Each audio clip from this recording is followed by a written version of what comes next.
શિયાળો આવે અને આ લાલ મરચાં બજારમાં જોવા ના મળે એવું તો બને જ નહીં.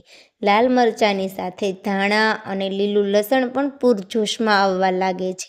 તો આજે આપણે શાકની પણ જરૂર ના પડે તે રીતે લાલ મરચાંની ચટણીની રેસીપી જોઈશું. તો એમના માટે આપણે આ રીતે તાજા અને ફ્રેશ એવા જ લાલ મરચાં લેવાના છે ડીટીયાવાળા, અને એમને આપણે આ રીતે વચ્ચેની સાઈડથી કટિંગ કરી લેવાના છે. તો આ રીતે આપણે કટિંગ થઈ જાય ત્યારબાદ ચમચીની મદદથી આપણે વચ્ચેનો જે રગનો ભાગ આવે ને તે કાઢી લેવાનો છે. જો તીખી ચટણી વધુ પસંદ હોય તો તમે રગ ના કાઢો તો પણ ચાલે. તો આ રીતે આપણે બધા જ મરચાંની અંદરથી વચ્ચેનો રગનો ભાગ અને બિયાનો ભાગને સાઈડ કરી લેવાનો છે. તો તમે જોઈ શકો છો કે અહીં મેં બધા જ મરચાંને સારી રીતે રગના ભાગને કાઢી લીધેલો છે. અને ત્યારબાદ આપણે નાના નાના પીસીસમાં બધા જ મરચાંને કટિંગ કરી લેવાના છે. તો તમે જોઈ શકો છો કે આવી રીતે આપણે બધા જ મરચાંનું સરસ એવું મીડિયમ સાઇઝના કટિંગમાં કટિંગ કરી લેવાનું છે. આ લાલ મરચાંની ચટણીને તમે મહિનાઓ સુધી ફ્રીજમાં સ્ટોર પણ કરી શકો છો.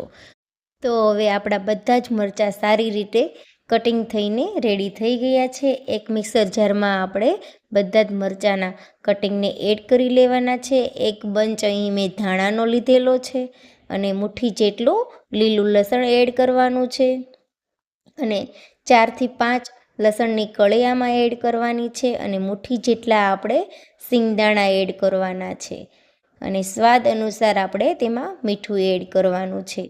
અને જેટલું તમે ગળ્યું ખાતા હો એ રીતે આપણે તેમાં ગળને એડ કરવાનું છે, અને ત્યારબાદ આપણે મિક્સર જારમાં ગ્રાઇન્ડ કરી લેવાનું છે. તો સરસ એવી પેસ્ટ આપણી બનીને રેડી થઈ ગઈ છે. અને ત્યારબાદ એક કડાઈમાં આપણે 2 ટેબલસ્પૂન જેટલું તેલ એડ કરીને સારી રીતે આપણું તેલ આવી જાય ત્યાં સુધી ગરમ કરી લેવાનું છે. અને ત્યારબાદ અડધી ચમચી જેટલી હિંગ એડ કરીને આપણે ચટણીને સાંતળી લેવાની છે.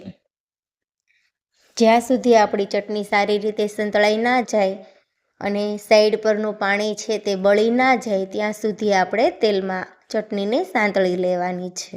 મીડિયમ ગેસની ફ્લેમ પર જ આ ચટણીને આપણે સાંતળવાની છે. તો તમે જોઈ શકો છો કે સાઈડ પરનું પાણી પણ આપણું સારી રીતે બળીને રેડી થઈ ગયું છે, અને ચટણી પણ સરસ રીતે સંતળાઈ ગઈ છે. અને લાસ્ટમાં જ આપણે અડધા લીંબુના રસને એડ કરવાનો છે.